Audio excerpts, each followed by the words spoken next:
Yes, children, we are going to discuss about the speciation today. Speciation, in my last session I have just said that speciation is the formation of different types of species. Then I have just discussed about what is species. Species are those individuals which are identical morphologically, and the most important thing of the species is that they can interbreed among themselves. Then question comes, how the speciation, how different types of species are evolved. There are different ways how the different types of species are produced. I have just discussed in my former class. The first, it is the geographical isolation. Geographical isolation or geographical barrier.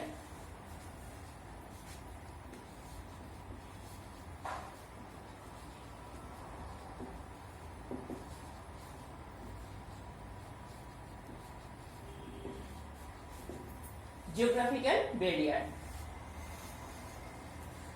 Then in my former class, I have just discussed how different types of species has been originated because of the tectonic movement, because it is related with the tectonic movement of the earth, as because you know that the earth, it was the huge landmass, and that is known as the Pangaea. And when the tectonic movement started, and due to this tectonic movement, there is formation of different continents, and these continents are separated from the mainland with some water bodies, and that water bodies are the ocean, the seas, and as a result of which the continents are separated, and with the separation of the continent, the organisms, the species, they are also separated out from the mainstream. And here we have just seen that the species of the mainstream and the species of the continent, different types of continent, they becomes somewhat different, as because you know that the habitat, they are adapted to different types of habitat. Then the food habit also differs, and for that regions actually they morphologically they are they were designated as different types of species. And not only that one, but when they are just separated for many years, then the reproductive isolation also is responsible for the speciation. In that very cases, what happens, the reproductive isolation takes place. Means the process of reproduction cannot occur between the two different types of species, the mainland species and the species of different continents, and as a result of which they cannot interbreed. They cannot fuse, or they cannot come close to each other, and thus the process of reproduction stops. And for that very reason actually the species are designated as different types, because when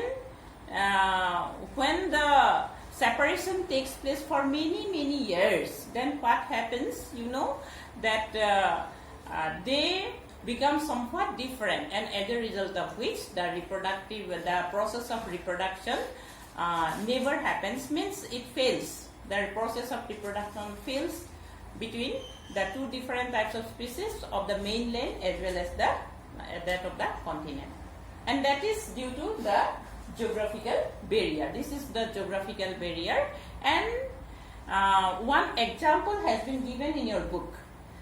Let us discuss about the beetle, the population of the beetle. The red beetles, they occupies the main population near the mountains. And some beetles, what happens, they are advantageous. They have lot of energy and they used to go here and there, and thus they used to form the subpopulation. means they are separated from the main population and they are designated as the subpopulation. As because some beetles, they are advantageous in nature, and sometimes what happens, that crow, they used to pick up the beetle and they used to just throw it to the other area.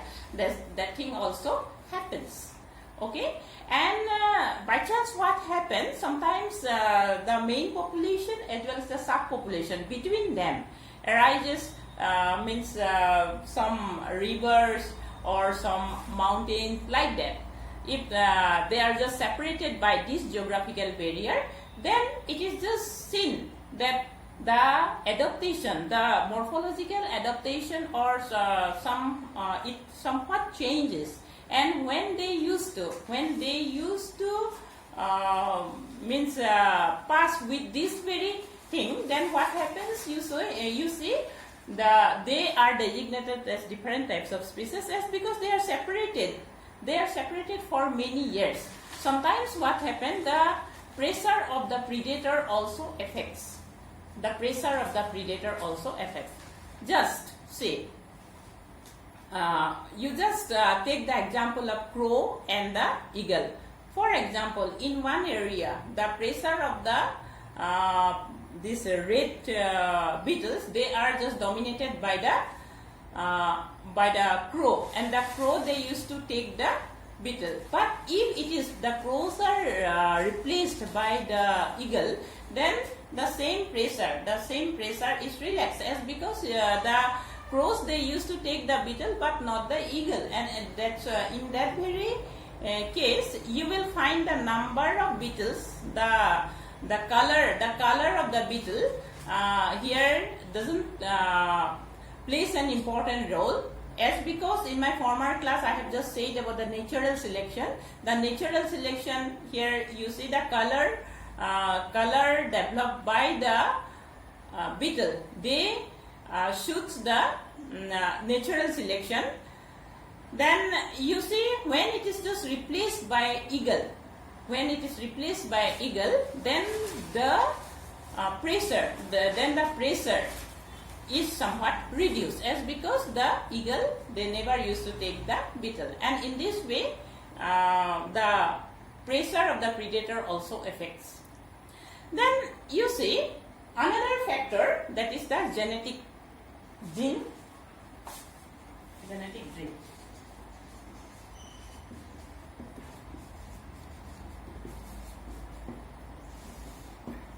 drift. Sometimes what happens, when the inbreeding takes place continuously for many years, inbreeding means the self-pollination, means among themselves the pollination, the reproduction takes place. Then what happens, some genes, they used to come out from that very population, and thus it used to affect the frequency of the gene frequency, because some of the gene, they are just coming out from the population, and thus it is also responsible for the speciation. Then another cause, it is the mutation.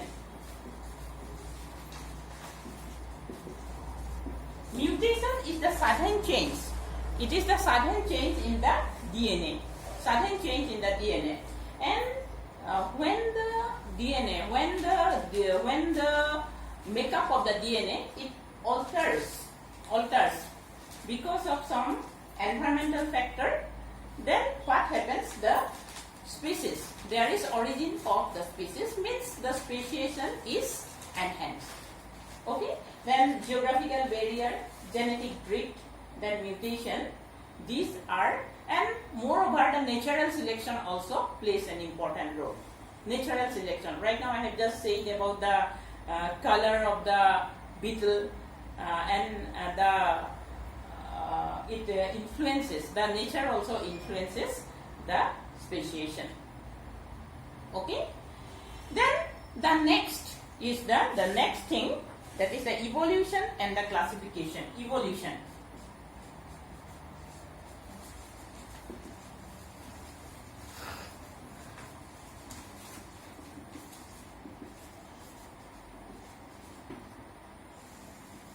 evolution and classification.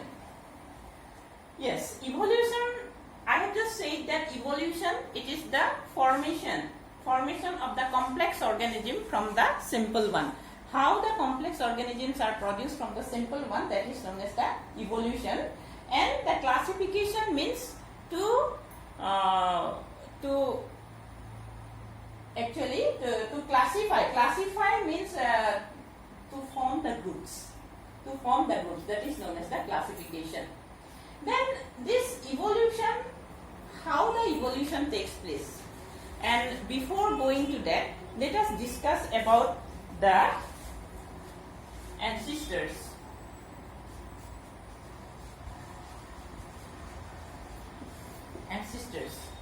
Okay, and according to that, we can classify the organ, that is the homologous organ,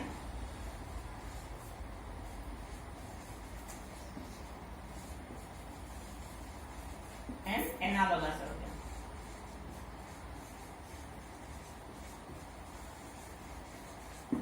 Homologous organ are those organs which have the same origin, means the ancestors. That's why I have just written here the ancestors, and they have same origin. And analogous organs are those organs which don't have the same origin but doing the same work. Here, in case of the homologous organ, no doubt the origin is same, but the organ they are doing different works. Right now, I want to show you the figure. This is the figure. Yes, you see. This is the figure. It shows the homology. Here, the forelimb of the frog. Here, yes, you see. The bones, the arrangement of the bones, they are all the same in case of the frog, lizard, bird, and human. This is the forelimb. Yes, the frog here. In this diagram, you have seen humerus, then radialna. Here also radialna. Then carpels. Then here also carpels. Here also you will get the carpels. Here also. In case of the bird, in case of the lizard, in case of the frog, in case of the human being, these are present. Then metacarpals. Here also, in case of the frog, you will find the metacarpals. Then in case of the lizard, you will find the metacarpals. Then in case of the bird, you will find the metacarpals. And here in case of the human also, you will get the metacarpals. Then here again digits. In case of the frog, you will get. In case of the lizard, again digit. Then in case of the bird, you will get the digit, and in case of the human being, again the digit are found. Means here, if you just see the internal or the origin, then you will find the arrangement of the bones and muscles, they are all the same. No doubt, they used to signify the same ancestor. That's why I have just written ancestors here, the same ancestor. And it shows the divergent form of evolution. Divergent form of evolution means what? The origin is same, but they are doing the different functions. Yes, you see. Origin is same, they are doing different functions. But in case of the analogous organ, yes, you see. In case of analogous organ, here you see the wings of the dragonfly. Yes, here you see the wings of eagle, the wings of bat. No doubt, their bones and the muscles, they are not the same, but the function is same. They are doing the same functions. That's why it is known as the analogous. The origin is not the same. They don't have the same origin, but they are doing the organs, they are doing different functions. And such type of evolution, it is also known as the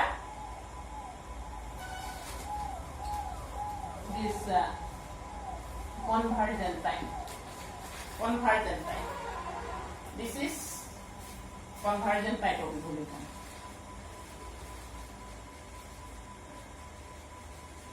And this is divergent type.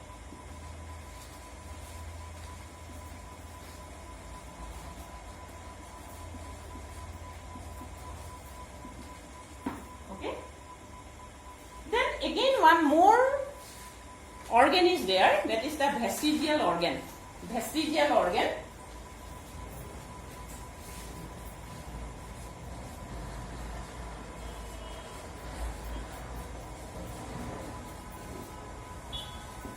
The vestigial organ are those organs which are not doing, which are useless. They are not doing any function right now, but earlier they were working. In case of human being, appendix is the best example of vestigial organ, because appendix in our stomach region, in our intestinal region, actually appendix is present, and this is useless, but formerly, earlier it was working. It was working as because we were herbivorous animal, and it helps. The appendix helps in the process of digestion of the cellulose, and that's why it was working in that very time. But now it is not working, and that's why it is operated out. It is operated out in some cases. Okay, it used to create some havoc. And that's why we can know the common ancestry. The homologous organ, it shows the common origin. The analogous organ, it don't show the common origin. And the vestigial organ also shows that what is our origin. Okay. Then we have just seen that if we just say about the ancestors, or if we just see the brothers and sisters of a family, then they have much more closeness, okay, in the characters. But if we see about as because you know why they are just close to each other, as because they have the same parents. But if we consider with that of the cousin, then you will find some differences. The differences is seen as because the grandparent is same, not the parents, and that's why you will find the differences.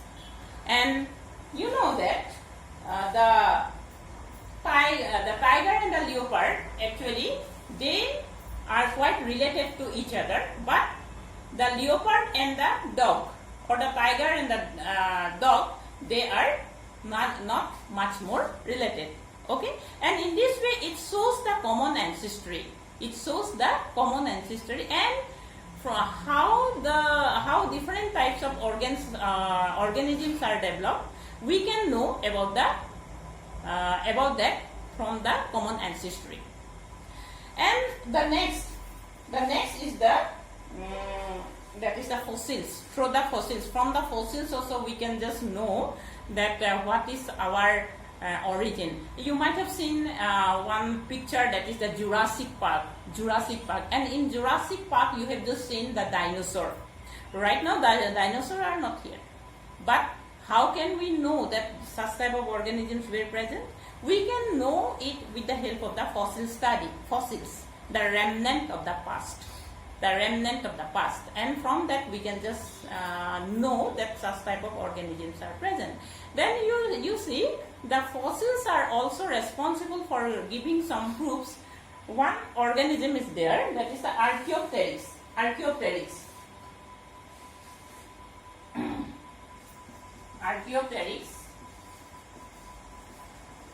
And it is this has both reptilian character and the bird avian character, both reptilian and avian character, and as a result of which we can know that the reptiles and avian aves, that is the bird family, the origin is all the same, and from the fossils we can know how what is the origin we can know. Then the next is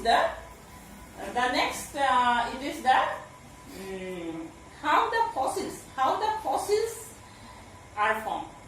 No doubt the fossils, we were discussing about the fossil formation, and the fossils, they are just found in the sedimentary rocks, and with the help of the fossil we can know the origin of the species, how they have been originated. And the fossils, actually, yes, you see how the fossils are formed. These are the fish. These are the fish. There is a fossil, and here is the fish. And these are the sediments. These are the sediments from the river. And when it used to die, here you see the skeleton, and it has been covered by the sediments, and as a result of which the hard parts they are preserved, and thus the fossil plays an important role in charging the evolution, how it is just taking place. And the fossils can be detected by one special method which is known as carbon dating. In higher classes you will know about that one.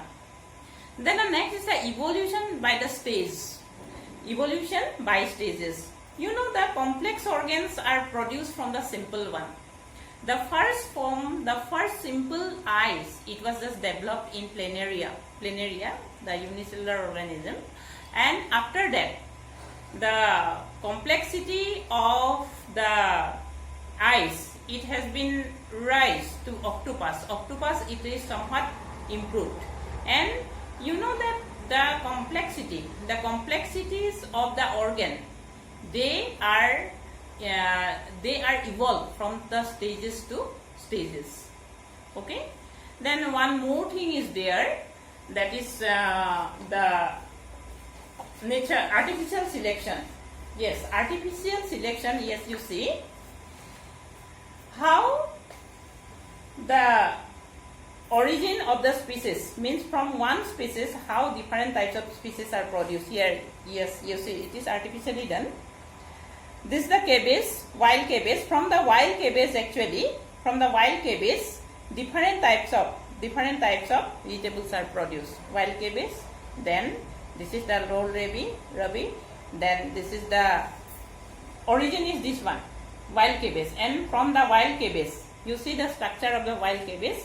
Then from the wild cabbage, this whole rabi, then broccoli, then you see this kali, then cabbage, then cauliflower, then red cabbage. In this way, these are produced. Means the origin is this, and the selection has been done, and with the help of one basic origin, different vegetables are produced. Then let us discuss about the next part, that is the evolution should not be equated with the progress. Yes, this is the ladder. This is the ladder of evolution, and this is the branches. Actually, this is followed. In this ladder, you have seen the human. It is in the top place, and here this is the branch one, and here it just occupies the same position. It is in the form of branches here.